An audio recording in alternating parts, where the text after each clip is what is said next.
छोटी मोटी निमिया के गछिया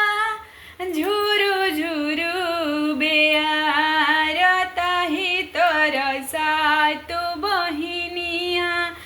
खेले जुआवा सार ताही तर सातो बहिनिया खेले जुआवा सार खेलत खेलत